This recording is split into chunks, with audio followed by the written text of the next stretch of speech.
باب الرجاء والناس قد رقدوا وبت أشكو إلى مولاي ما أجد طرقت باب الرجاء والناس قد رقدوا وبت أشكو إلى مولاي ما أجد وقلت يا أملي في كل نائبة ومن عليه لكاشف الضر أعتمد أشكو إليك أمورا أنت تعرفها ملي على حملها صبر ولا جلد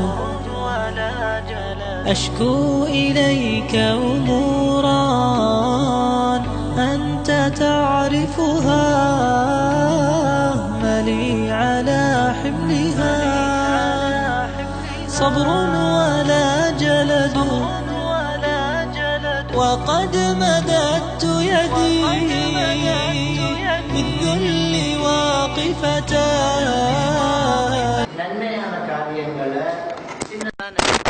விட்டுறக்கூடாது. அன்றைக்கு நிறைய நன்மையான காரியங்கள் நம்முடைய சமூகத்திலிருந்து நழுவி போயிட்டே இருக்குது. அது பொருட்படுத்துறதே இல்லை. நபிகள் நாயகம் ஸல்லல்லாஹு அலைஹி வஸல்லம் சொல்றாங்க, கத் யஇஸல் இப்லீசு, இன்னொரு ரிவாயத்தில் வருது, கத் யஇஸ ஷைத்தானு அன் துஅபதல் அஸ்னாமு ஃபி ஜஸீரத்தில் அரப். இந்த அரபிய தீபகற்பத்தில் சிலைகள் இனி வணங்கப்படுவதில் ஷைத்தான் நம்பிக்கை இழந்து விட்டான். இனி வணங்க மாட்டாங்க சிலையை. அவங்க ஷிர்கை சரியாக வழங்கிட்டாங்க. என்றாலும் நீங்கள் அற்பமாக நினைக்கக்கூடிய சில பாவங்களை அவன் போதுமாக்கிக்கிட்டான். அதை வச்சு நீங்கள் அழிஞ்சிடுவீங்கன்னு அவன் கண்டிப்பாக நம்புகிறான் என்று சொல்லி நபிகள் நாயகம் ஸல்லல்லாஹு அலைஹி வஸல்லம் சொல்கிறாங்க. நன்மையும் அப்படித்தான் இருக்குது, பாவமும் அப்படி தான் இருக்குது. சின்னது தானே அப்படின்னு நினச்சி சின்ன சின்ன பாவங்களை தொடர்ந்து செய்யும்போது அவன் பாவியாகிறான். சின்னது தானே அப்படின்னு நினச்சி நிறைய நன்மையான காரியங்கள் ஒரு மனிதன் விட்டுட்டு போயிட்டு இருக்கிறான். அப்போ நபிகள் நாயகம் ஸல்லல்லாஹு அலைஹி வஸல்லம் அவங்க சொல்கிறாங்க, முஸ்லீமில் வரக்கூடிய ஒரு ஹதீஸ், நான் சுவர்க்கத்தில் ஒரு மனிதன் புரண்டு புரண்டு இருப்பதை பார்த்தேங்கிறாங்க. சுவர்க்கத்தில் ஒரு மனுஷன் புரண்டு புரண்டு இருக்கிறத நான் பார்த்தேன். என்ன நன்மைக்காக அப்படி புரள்றாரு அப்படின்னு சொன்னால், வீதியில் அடுத்தவனுக்கு தொந்தரவு செய்யக்கூடிய ஒரு மரக்கிளையை வெட்டி அகற்றினதுனால அல்லாஹ் தஆலா அவருக்கு கொடுத்திருக்கிற பாக்கியம், சுவர்க்கத்தில் அவர் புரண்டுகிட்டு இருக்கிறாருங்கிறாங்க. முஸ்லீமில் வரக்கூடிய ஹதீஸ். இதெல்லாம் நம்ம அற்பமாக நினச்சிட்டு இருக்கிறோம், சின்னதாக நினச்சிட்டு இருக்கிறோம். அது பெரிய ஒரு நன்மையாக தெரியுது பாருங்க. இன்னும் சொல்லப்போனால் புகாரில் வரக்கூடிய ஹதீஸ், நபிகள் நாயகம் ஸல்லல்லாஹு அலைஹி வஸல்லம் அவங்க சொல்கிறாங்க, ஈமான் என்கிறது 70க்கு மேற்பட்ட கிளைகளை கொண்டது, 60க்கு மேற்பட்ட கிளைகள்னு இன்னொரு விதத்தில் வருது. அப்போ 60க்கு அல்லது 70க்கு மேலே கிளைகள் பகுதிகளை கொண்டது தான் ஈமான். அதில் மிக சிறந்தது லா இலாஹ இல்லல்லாஹ்னு சொல்கிறது. அதில் ஆக படித்தரம் குறைஞ்சது பாதையில் அடுத்தவங்களுக்கு தொந்தரவு செய்யக்கூடிய ஒன்றை நீக்கி விடுறது. பாதையில் அடுத்தவங்களுக்கு டிஸ்டர்பாக இருக்கிற ஒரு முள்ளோ கல்லோ நாத்தமோ என்ன துர்நாற்றம் வீசக்கூடியதோ அதை அகற்றி விடுறது. இது என்ன மனுஷனுக்கு தொந்தரவு செய்யக்கூடியது. இது ஈமான்ல ஆக குறைந்த படித்தரம். சொல்லிட்டு ரசூலுல்லாஹி ஸல்லல்லாஹு அலைஹி வஸல்லம் சொல்லுவாங்க, அல் ஹயா ஷுஅபத்து மினல் ஈமான். வெக்கம் என்பது ஈமான்ல இன்னொரு கிளையா இருக்குது. அது கடைசியில் இல்லை, அது ரொம்ப மேலே இருக்குதுன்னு சொல்றாங்க வெக்கப்படுறது. அப்போ இப்படி சின்ன சின்ன விஷயங்களை நாங்கள் சாதாரணமாக நினச்சி விட்டுக்கிட்டு இருக்கக்கூடாது. அது அவ்வளோ பெரிய நன்மையை நமக்கு தரக்கூடியதுங்கிறத நாங்கள் பார்க்கலாம். அதே மாதிரி நீங்கள் பார்க்கலாம், புகாரியில் வரக்கூடிய ஒரு ஹதீஸ், அபூ ஹுரைரா ரலியல்லாஹு தஆலா அவங்க சொல்கிறாங்க, அல் ஃபித்ரத்து ஹம்சுன், இயற்கையான விஷயங்கள் 5 இருக்குதுங்கிறாங்க. இயற்கையாக நீங்கள் செய்ய வேண்டிய விஷயங்கள் 5 இருக்குது சொல்லிட்டு சொல்கிறாங்க. அல் ஹிதான், ஹத்னா செய்கிறது, விருத்த சேதம் செய்கிறது, அது இயற்கையாக நீங்கள் செய்ய வேண்டிய ஒன்று. அதை கண்டிப்பாக நம்ம எல்லாருமே என்ன செய்கிறோம், செய்கிறோம். 2வது என்ன சொல்கிறாங்க, ஒல் இஸ்திஹ்தாதுங்கிறாங்க. இஸ்திஹ்தாதுங்கிறது ஒரு மனிதனுடைய மர்ம உறுப்பில் இருக்கக்கூடிய முடிகளை நீக்கி விடுறது. ஆணுக்கோ பெண்ணுக்கோ பருவ வயசை அடைஞ்சா என்ன செய்யும், முடி முளைக்கும். அதை நீக்கி விடுறது, இது அல் இஸ்திஹ்தாத். இது நம்ம இடத்துல அது என்ன இல்லை. அப்ப அதுக்கு வேற ஹதீதுகள் வருது. சஹாபாக்கள் சொல்றாங்க, 40 நாளுக்கு மேல நாங்க நகம் களைகிறது, மர்ம உறுப்பில் உள்ள அந்த முடியை நீக்கிறது, நீக்காம இருக்கிறதுக்கு தடுக்கப்பட்டிருக்கோங்கிறாங்க. 40 நாளுக்குள்ள என்ன செய்யணும், அதை செஞ்சிடணும். அப்ப 40 நாளுக்கு மேல விடுறது பாவமான ஒரு காரியமாக இருக்குது. அப்ப இதை நம்ம பிள்ளைகளுக்கு, நம்ம வயசுக்கு வந்த பிள்ளைகளுக்கு இதை நாங்க சொல்லி கொடுக்கணும். பெண்கள் பெண்களுக்கு, ஆண்கள் ஆண்களுக்கு சொல்லி கொடுக்கணும். சிலர் இதெல்லாம் சொல்றதா அப்படின்னு யோசிப்பாங்க. ஆயிஷா நாய் சொல்றாங்க, மதீனத்து பெண்கள் மார்க்க விஷயத்தை தெரிஞ்சுக்கிறதுக்கு வெக்கப்பட மாட்டாங்கங்கிறாங்க. தெளிவா கேட்பாங்க, மார்க்க விஷயமா இருந்தா தெளிவா கேட்பாங்க. இன்னும் சொல்ல போனா ஒரு மதீனத்து பெண் ரசூலுல்லாஹி ஸல்லல்லாஹு அலைஹி வஸல்லம் அவங்கள்ட்ட ஒரு கேள்வி கேட்க போறாங்க. ஹைதுடைய ஒரு சட்டத்தை பத்தி கேட்க போறாங்க. கேட்கறதுக்கு முன்னாடியே சொல்றாங்க, மார்க்க விஷயத்துல வெக்கப்பட தேவையில்லை தானே அப்படி சொல்லிட்டு கேட்கறாங்க. மார்க்கத்தை தெரிஞ்சு என்னென்னமெல்லாம் பாக்குறாங்க, இன்னைக்கு படம் பாக்குறாங்க, என்னென்ன மோசமான காட்சிகள் போகுது. நம்ம நார்மலா நம்ம டிவியில ஒரு நியூஸ் பார்க்கும்போது கூட ரொம்ப விளம்பரத்துல ரொம்ப ஆபாசமான கட்டங்கள் எல்லாம் வருது. அதெல்லாம் பாத்துக்கிறாங்க. மார்க்கத்தை தெரிஞ்சுக்கிறதுக்கு இதை சொல்றாங்கல்ல. நமக்கு தான் நேரடியா சொல்ல முடியலாட்டி நம்ம மகனுக்கு சொல்றதுக்கு, மகனுக்கு படிச்சு கொடுக்குற ஒரு ஆசிரியரை கைட் பண்ணிடலாம். மகன் ஆசிரியர் சந்திச்சு கொஞ்சம் பக்குவமா சொல்லிடுங்க, அவருக்கு வயசு வந்திருக்கு, அநேகமா இந்த நேரத்தில் அவருக்கு இந்த அறிவுரை தேவையா இருக்கும் அப்படி என்று நம்ம சொல்லலாம். நம்ம மகளுக்கு சொல்றதா இருந்தா, பெண்கள் என்ன செய்யலாம், அந்த மகளோட நெருங்கி பழகக்கூடிய அவங்க மைனிமாரு அல்ல டீச்சர்ஸ் மாரு, பெண் ஆசிரியர்கள், அவங்கள்ட்ட சொல்லி நாங்கள் அதை என்ன செய்யலாம், அவங்களுக்கு அதை சொல்லி கொடுக்கலாம்.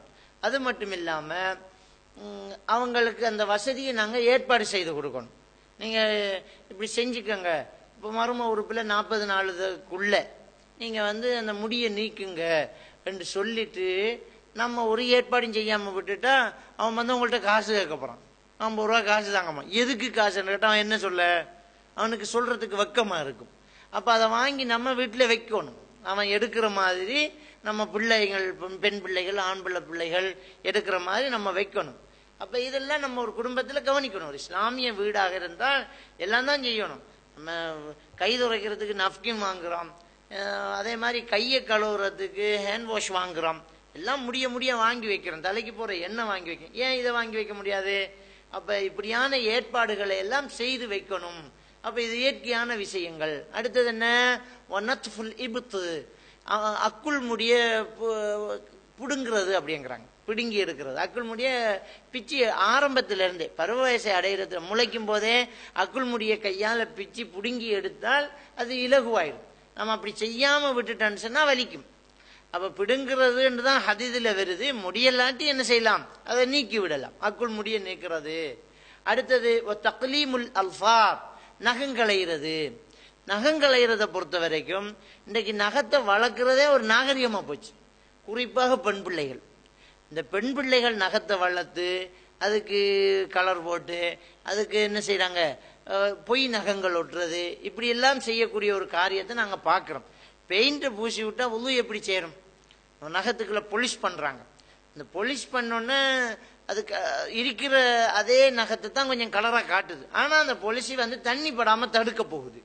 அப்ப நாகரீகத்துல என்ன நடக்குன்னா, உது செய்யற உறுப்புல தண்ணி படாம ஆக்கப்படுது நமக்கு. அப்ப இன்றைக்கு கொழும்பு போன்ற பகுதிகளில், இந்த பகுதிகளில் இருக்கக்கூடியவங்கள்ட்ட அந்த நாகரிகம் ரொம்ப அதிகமா இருக்கும். ஏன்னா எல்லாரோடையும் சேர்ந்து பழகிறோம். ஆபீஸ்ல வேலை செய்யக்கூடிய இன்னொரு பெண்ணு கையை நகத்தை நீட்டி வளர்த்துக்கிட்டு இருந்து அதான் அழகு அப்படின்னு நினைச்சிட்டாங்கன்னு சொன்னா, நம்ம எல்லாருமே நகத்தை வளர்க்கக்கூடியவங்களா இருக்கிறாங்க. அப்ப அதை தடுக்கக்கூடிய அளவுக்கு தகப்பனுக்கிட்டையோ தாய்கிட்டையோ அதிகாரம் குறைவாக இருக்குது. ஏன் இப்படி செய்யற, அப்படி தடுக்கக்கூடிய அளவுக்கு இல்லாம இருக்குது. அப்ப இந்த உலக அழியும் காலம், நாகரீக வளர்ச்சியில் என்ன நடக்குதுன்னு சொன்னால், இந்த மேற்கத்தியவாதிகள் சில சட்ட திட்டங்களை கொண்டு வராங்க. என்ன, பெண் உரிமை, சிறுவர் உரிமை அப்படின்னு சொல்லி சில உரிமைகள் அப்படின்னு சட்டத்தை கொண்டு அமுல் பண்றாங்க. இன்னொரு அக்கறை அப்படி அமுல் பண்ணி என்ன செய்யறாங்கன்னு சொன்னா, பிள்ளைகளை அவங்க பாட்டுக்கு வளர விடுங்க, நீங்க அதிகாரத்தை அதிகமா செய்யக்கூடாது அப்படி என்கிற வரைக்கும் அந்த சட்டங்களை கொண்டாந்து பிள்ளைகளுக்கு அடிக்க முடியல, பிள்ளைகளை திட்ட முடியல, அப்போ அது கேஸ் ஆகிடுது. அப்போ நம்ம வாழக்கூடிய நாட்டில் உள்ள அதிகாரிகள்கிட்ட பிள்ளைகள் புறப்பாட்டு அதிகாரிகள்கிட்ட எடுத்து வச்சா நீங்கள் எப்படி சொல்லலாம் நகத்தை வெட்ட சொல்லி, அவன் நகம் அவன் வளர்ப்பா, உங்களுக்கு என்ன உரிமை இருக்குன்னு கேட்குறாங்க. மீறி நம்ம நகத்தை வெட்டிட்டோம்னா நம்மளை பிடிச்சி அடைச்சி விட்ருவோம். அந்த அளவுக்கு இன்றைக்கு போயிருக்குது. இஸ்லாமிய சடங்கு அது வெட்டலாட்டி வெட்டி விட்டுறணும், பிடிச்சி அதை தண்டிக்கணும். அப்போ மார்க்க விஷயம் இது.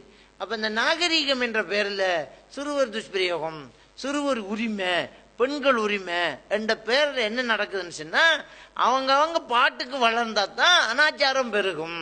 ஏன்னா அந்த கட்டுளமை பருவம்ங்கிறது கட்டாயம் மற்றவங்க நம்மளை திரும்பி பார்க்கணும் என்று நினைக்கிற பருவம். அந்த பருவத்தில் இப்படியான எண்ணங்கள் தோன்றும். அதை கட்டுப்படுத்த வேண்டியவர்களின் கட்டமைப்பை உடைக்கிறதாகவே இந்த புதிய சட்டத்திட்டங்களை எல்லாம் கொண்டு வந்து திணிக்கிறாங்க. அப்போ அது இல்லாமல் போகுது. எனவே இந்த நகத்தை வெட்டுறதுங்கிறது தக்லீமுல் அல்ஃபார், இந்த நகத்தை வெட்டுறதுங்கிறது இன்னைக்கு இல்லாமல் போயிடுது. சிலர் எல்லா விரலையும் வெட்டினாலும் சின்ன விரலை வளர்த்துருவாங்க, சின்ன விரலை கொஞ்சம் நீட்டமாக வளர்த்துருவாங்க, அது நாகரீகம். பெருவிரலை கொஞ்சம் வளர்த்துருவாங்க, அது நாகரீகம்ங்கிறாங்க. கேட்டால் ஒரு காரணம் சொல்கிறாங்க. ஒரு டெய்லரை கேட்டால் அது நான் அந்த தைக்கும் போது அதை அந்த புடவையை தீட்டி விடணும், அப்போ அதுக்கு எனக்கு இந்த நகம் வேண்டும் அப்படிங்கிறாங்க. அப்போ உனக்கு விரலே இல்லை வெட்டுப்பட்டு வைங்க, என்ன செய்ய போற, நீ தொழிலை விட்டுருவியா, நீ உனக்கு விரல் வெட்டுப்பட்டு போச்சு, ஏதோ ஒரு ஆக்சிடென்ட்ல உன் விரல் போய்த்தண்டு வைங்க, அப்போ டெய்லர் வேலையை விட்டுருவியா, விட மாட்டேன். அதுக்கு ஏதாவது ஒன்று பயன்படுத்த போகிறேன், ஒரு கோயின்ஸையாவது வச்சு நான் அதை செஞ்சிடலாம்.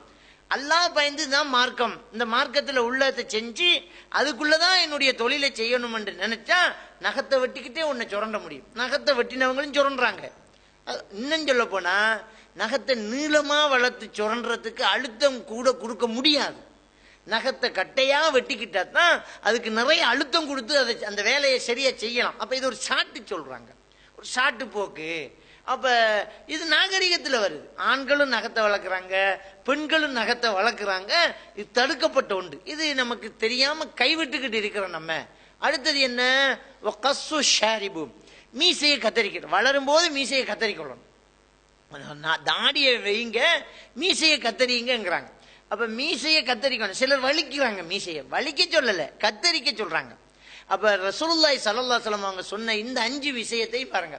அப்ப ஹத்னா செய்யறது, அவுரத்தில் உள்ள முடியை நீக்கிறது 2, அக்குள் முடியை எடுக்கிறது 3, நகத்தை வெட்டி விடுறது 4, அதே மாதிரி மீசையை கத்தரிக்கிறோம்.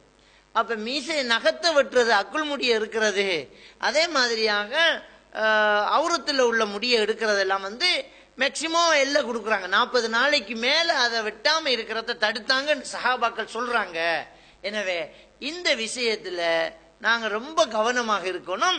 இது நம்ம கைவிட்டுக்கிட்டு இருக்கிற, கவனிக்காம விட்டுக்கிட்டு இருக்கிற ஒரு காரியமாக இது இருக்குது. அடுத்து இன்னொரு ஹதீஸ், அதுவும் புகார்ல வரக்கூடிய ஹதீஸ் தான். அபூ ஹுரைரா ரலியல்லாஹு தஆலா அன்ஹு அவங்க அறிவிக்கிறாங்க.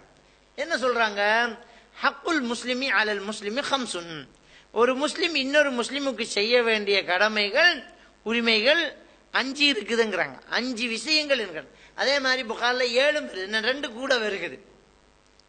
அதுல 1 ரத்து சலாம், சலாத்துக்கு மறுமொழி சொல்றது. சலாம் சொன்னாங்கன்னா மறுமொழி சொல்லித்தான் ஆகணும் நம்ம. அப்ப இது ரொம்ப ஒரு முக்கியமான ஒரு விஷயம். இது நேசத்தை பரப்புறது, அன்பை கூட்டுறது, பிரச்சனைகள் பிணக்குகள் இருக்கிறவங்க திரும்ப சேர்ந்துக்கிறதுக்கான ஒரு கட்டமாகவும் இது இருக்குது. அதே மாதிரி நபிகள் நாயகம் ஸல்லல்லாஹு அலைஹி வஸல்லம் அவங்கள்ட்ட சிலர் சொல்றாங்க, நாங்க பாதையில நிக்கணுங்கிறாங்க. அப்ப ஸல்லல்லாஹு அலைஹி வஸல்லம் அவங்க சொல்றாங்க, பாதையில நிக்காதீங்க, பாதைகளை உட்கார்ந்து பேசாதீங்கிறாங்க. நிர்பந்தம்டா என்ன செய்யறது? அப்ப ரசூலுல்லாஹி ஸல்லல்லாஹு அலைஹி வஸல்லம் சொல்றாங்க, அந்த பாதையினுடைய உரிமைகளை, பாதை ஒழுங்குகளை பேணிக்கங்க அப்படிங்கிறாங்க. அந்த பாதை ஒழுங்கு என்ன யார சொல்லலாம் அப்படின்னு கேட்கிறாங்க. பாதை ஒழுங்குங்கிறது என்ன? அப்ப பாதை ஓரங்களை, தெருக்கள் ஓரங்களை நிக்கிறத ரசூலுல்லாஹ் கூடாதுங்கிறாங்க, தடுக்கிறாங்க. இன்றைக்கு அந்த காரியம் விடப்பட்டிருக்குது. இன்றைக்கு என்ன செய்யறாங்கன்னா, தெரிஞ்சவங்க படிச்சவங்க எல்லாம் என்ன செய்யறாங்கன்னா, ரோட்ல ஒரு ஜங்ஷன்ல நின்றுக்கிறது, அடுத்த ஒரு டீ கடையோ ஏதாவது ஒன்றை வச்சுக்கிட்டு அடுத்த உட்காந்துருவாங்க, நின்றுவாங்க. நின்று ரோட்ல நின்று பேசிட்டு இருக்கிறது. ஏன் ரோட்ல நின்று பேசணும்? வீட்டுல போகலாம், இல்ல ஒரு ரூம்ல இருக்கலாம், ஆனா ரோட்ல நின்று பேசிட்டு இருக்கிறாங்க. அப்ப இப்படி அந்த வீதியில நிக்கிற, தேவையில்லாம வீதியில நிக்கிறத நபிகள் நாயகம் ஸல்லல்லாஹு அலைஹி வஸல்லம் அவங்க தடுக்கிறாங்க. இல்ல நாங்க நிக்கத்தான் வேணும் என்ற ஒரு சந்தர்ப்பம் வந்துருச்சு, அப்ப என்ன செய்யறது அப்படின்னு ஒரு கேள்வி கேட்கிறாங்க. அப்ப நபிகள் நாயகம் ஸல்லல்லாஹு அலைஹி வஸல்லம் சொல்றாங்க, அப்படி நிக்கிறதா இருந்தா பாதை ஒழுங்க பண்ணிக்கோங்க. அது என்ன பாதை ஒழுங்கு அப்படி என்று கேட்டதுக்கு நபிகள் நாயகம் ஸல்லல்லாஹு அலைஹி வஸல்லம் சொல்றாங்க, பார்வையை தாழ்த்தணும். நீங்க பாதை நிக்கிறா பெண்கள் எல்லாம் வருவாங்க, அப்போ ஒன்னு பார்வையை தாழ்த்தணும். ரெண்டாவது என்ன, சலாம் சொல்லுவாங்க, மறுமொழி சொல்லணும். நீங்க சலாம் சொல்லுவாங்க, மறுமொழி சொல்லணும். ஏன்னா சலாம் சொல்றதுக்கு ஒரு சட்டம் இருக்குது. அல் மாஷி அலல் காயிம், நடந்து போறவர் நிக்கிறவருக்கு சலாம் சொல்லணும். சலாம் சொல்றதுக்கு ஒரு ஒழுங்கு இருக்குது. என்ன, வாகனத்தில் போறவர் நடந்து போறவருக்கு சலாம் சொல்லுவார், நடந்து போறவர் நிக்கிறதுக்கு சலாம் சொல்வார், நிக்கிறவர் உட்கார்ந்து இருக்கிறவருக்கு சலாம் சொல்வார், கொஞ்சமா இருக்கிறவர் அதிகமா இருக்கிறவருக்கு சலாம் சொல்லுவார். இந்த இடத்துக்கு வரும்போது நம்ம எல்லாம் அவருக்கு சொல்லல, வர்றவர் தான் நமக்கு என்ன செய்யணும், சொல்லணும். ஒருத்தர் மறுமொழி சொன்னா போதுமானது. இப்போ இந்த பயான் நடந்துகிட்டு இருக்கு, ஒருத்தர் வர்றார், வரும்போது அஸ்ஸலாமு அலைக்கும்ங்கிறார், உங்கள ஒருத்தர் சலாம் மறுமொழி சொல்லிட்டாங்கன்னு சொன்னா போதுமானது. நான் என்ன செய்ய தேவையில்லை, மறுமொழி சொல்ல தேவையில்லை. சொன்னா குற்றம் இல்லை, சொல்ல தேவையில்லை. நீங்க ஒரு ஆள் பதில் சொன்னா போதுமானது. அப்ப சலாம் சொல்ற இந்த ஒழுங்கு. அப்ப நீங்க பாதையில நிக்கிறீங்க, நீங்க நின்றால் வர்றவன் சலாம் சொல்லுவான். நீங்க பாதையில நின்றா வர்றவன் சலாம் சொல்லுவான். வாரவர் சலாம் சொன்னா நீங்க பதில் சொல்லித்தான் ஆகணும். அப்ப பதில் சொல்லுவீங்களா? அப்ப நில்லுங்க. அடுத்த உரிமை என்ன, வீதியில அடுத்தவங்களுக்கு தொந்தரவா ஏதாவது இருந்தா அதை நீக்கணும். நீங்க ரோட்ல நிக்கிறதா இருந்தா அந்த இடத்துல ஏதாவது இருக்குன்னா அதை ஒதுங்குபடுத்தணும். நாட்டம் இருக்கக்கூடாது. ஏன்னா முள்ளு கல்லு அடுத்தவங்களுக்கு பிரச்சனைப்படுத்தக்கூடியத நீங்க ஒதுக்கணும். ஒதுக்கணும் என்றா என்ன அர்த்தம், அடுத்தவங்களுக்கு பிரச்சனைப்படுத்துறத ஒதுக்கணும் அப்படின்னு சொன்னா என்ன அர்த்தம், அடுத்தவங்களுக்கு பிரச்சனையான ஒன்றை நீங்களும் போடக்கூடாதுன்னு அர்த்தம். அது ரொம்ப சிறந்தது. இதுக்கு அடுத்தவன் போட்டதையே நீங்க எடுத்து ஓரமாக்கணும்னு சொன்னா நீங்களே நின்று அந்த இடத்துல அசிங்கம் பண்ணலாமா, பண்ணக்கூடாது. அப்ப நம்ம அந்த விஷயத்தை பேணணும். நம்ம ஒரு ரோட்ல நிப்பாங்க, பழத்தை தின்னுட்டு கோதை போட்டுருவாங்க, கொட்டையை போட்டுருவாங்க, முள்ளை தூக்கி போடுவாங்க, கையில் இருக்கிற ஒரு டஸ்ட்டை என்ன செய்வாங்க, ஒரு குப்பையை என்ன செய்வாங்க ரோட்ல வீசிட்டு இருப்பாங்க. இல்ல, இது இஸ்லாம் சொல்றது. இது இஸ்லாம் நம்ம ரோட்டு நம்ம கிட்ட சுத்தமா இருக்கணும், நம்ம வீடு சுத்தமா இருக்கணும். இந்த ரோட்ல போறவங்களுக்கு இது இன்னும் 2 நாளில் நாத்தம் எடுக்குது. நம்ம போட்டது இப்ப நல்லா இருக்கும், இப்போ ஒண்ணுமே இல்ல, 2 நாளில் அது நாறிடும். அப்ப சாப்பாட்டு கழிவுகளை கொட்டுவாங்க. சிலர் வீட்டு கழிவை ரோட்லயே திறந்து விட்டுருவாங்க. வீட்டு கழிவு ரோட்ல வந்துகிட்டு இருக்கு. அப்ப போற வரவனுக்கு எல்லாம் அது என்ன செய்யும், தொந்தரவா இருக்கும், அசிங்கமா இருக்கும். அப்ப அந்த அசிங்கத்தை இல்லாம ஆக்குறது ஒரு முஸ்லீம் செய்ய வேண்டிய ஒரு கடமையாக இருக்குது பாருங்க. அப்ப அதை நாங்க உண்டாக்க கூடாது. அந்த ஹதீஸை நாங்க பார்க்கலாம். எனவே அந்த தொடர்ல தான் சொல்றாங்க, ஒரு முஸ்லீம் இன்னொரு முஸ்லீமுக்கு செய்ய வேண்டிய கடமை 5. ஒன்று ரத்து சலாம், சலாத்துக்கு மறுமொழி சொல்லணும். நீங்க அப்ப ரோட்ல நீங்க நிக்க வேண்டிய நிர்பந்தம் வந்துட்டா வர்றவர் சலாம் சொல்லுவார், நீங்க பதில் சொல்லணும். ரெண்டாவது என்ன, இயாதத்துல் மரீல், நோயாளியை துக்கம் விசாரிக்க போறது. நோயாளி என்ற ஒருத்தர் இருக்கிறாருன்னு உங்களுக்கு தெரிஞ்சா, சொந்தமோ பந்தமோ குடல் வாய்ச்சனமோ நம்ம தெரிஞ்சவர், நம்ம போய் பார்க்கிற அளவுக்கு தூரத்தில் ஒருத்தர் இருக்கிறாருன்னு சொன்னால் நோயாளியை துக்கம் விசாரிக்க போகணும். இது ஒரு முஸ்லீம் செய்யற சொந்த பந்தத்துக்குரிய கடமையை சொல்லலது. ஒரு சொந்தத்தில் உள்ளவங்களுக்கு, குடல்வாய் உறவுல உள்ளவங்களுக்கு செய்ய வேண்டிய கடமை இந்த ஹதீஸ்ல வரல. ஹக்குல் முஸ்லிமும் அலல் முஸ்லிமி ஹம்சன், ஒரு முஸ்லீம்னா இன்னொரு முஸ்லீமை செய்ய வேண்டிய கடமை 5. அதுலதான் நோயாளியை நீங்க பார்க்க போகணும். அப்ப நோயாளியை நீங்க பார்க்க போறதாக இருந்தால் அந்த நோயாளி சொந்த பந்தம் என்றெல்லாம் இல்லை, ஒரு முஸ்லீம், அதை பார்க்க போகணும். உண்மையிலேயே இது நம்மள்கிட்ட விடுபட்ட ஒரு விஷயம்.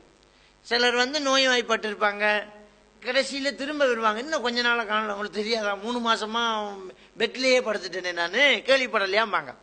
அப்ப இந்த நோயாளியா இருக்கிறாரா அப்படிங்கிறத தெரிஞ்சுக்கிறதுக்கு என்ன செய்யணும், உறவுகளை பேணக்கூடியவங்களா அவங்க வேற இருக்கணும். அவங்களும் பள்ளிக்கு வர்றவங்களா இருந்தா தான் இன்னும் 2 நாளா பள்ளிக்கு வரலையே அப்படின்னு நமக்கும் என்ன தோன்றும்.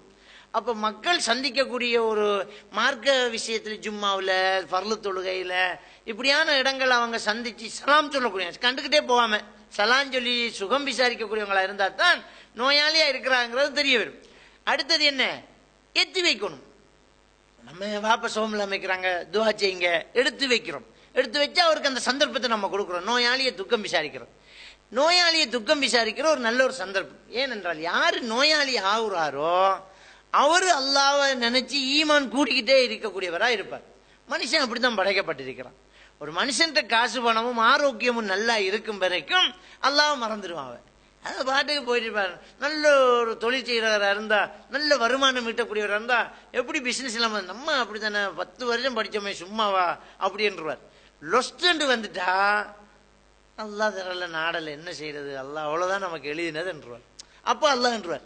நல்லா இருக்கும்போது டயன்னு பேசுறவரு கொஞ்சம் தலையிடி வந்தா உட்காரும் போது அல்லாஹ் அப்படின்றார், சாயும் போது அல்லாஹ் அப்படின்றார். அப்பதான் அல்லாஹ்வுடைய நினைவு வரும். ஒரு நோய் என்று வந்துட்டேன்னு சொன்னா அல்லாஹ்வுடைய நினைவு வரும். ரொம்ப காசு பணம் இருக்கும். நோய் என்று வந்தது பிறகு காசுக்காக ஓட மாட்டார். எதுக்கு ஓடுவாரு? ஒரு மார்க்க பக்தி உள்ள ஒருத்தர், 5 நேரம் தொழுகிற ஒருத்தர், ஒரு தாடி வச்ச ஒருத்தர், ஒரு மௌலவி ஒருத்தர் நம்மளை பார்த்து நமக்கு ஒரு துவா ஓத மாட்டாங்களாங்கிற ஒரு ஆசை வரும். நம்ம மற்ற நேரத்துல எல்லாம் ஒரு மௌலவி உங்களை சந்திக்கணும், வேலையும் இல்லை, வந்துட்டார் தொழுகையை பத்தி சொல்ல போறாரு என்று அலட்டிக்கிறவன், ஒரு நோய் என்று வந்துட்டா எல்லாரையும் விட அவரை மட்டும் வர சொல்லுங்கப்பா அப்படின்ட்டு அவரை பக்கத்தில் எடுத்துருவார். ஏன்னா அவருடைய துவா தேவைப்படுது அவருக்கு. அந்த மனநிலை தான் ஒரு நோயாளியுடைய ஒரு மனநிலை. இது தவா செய்யறதுக்கு ஒரு நல்ல சந்தர்ப்பமாக இருக்கும். ஒரு நோயாளியை துக்கம் விசாரிக்கிறது. எனவே நோயாளியை துக்கம் விசாரிங்க. துக்கம் விசாரிக்கிறதுக்கு ஒரு நல்ல ஒழுங்கு இருக்குது. நோயாளியை துக்கம் விசாரிங்கன்னு அது ஒரு முஸ்லிமுக்கு கடமை என்று சொல்றதால நாம நோயாளியை துக்கம் விசாரிக்கிற ஒழுங்கை விட்டுறக்கூடாது. அந்த ஒழுங்கு தப்பினா நோயாளிக்கு அது பெரிய ஒரு பிரச்சனை ஆயிடும். என்ன அது ஒழுங்கு? நபிகள் நாயகம் ஸல்லல்லாஹு அலைஹி வஸல்லம் அவங்க துக்கம் விசாரிக்க போனா அவங்கள்ட்ட ஒரு உபதேசம் செய்வாங்க. லா பாஸ பிஹி தஹூர் இன்ஷாஅல்லாஹ். துஆ இல்ல, அது ஒரு உபதேசம். துஆ வேறது.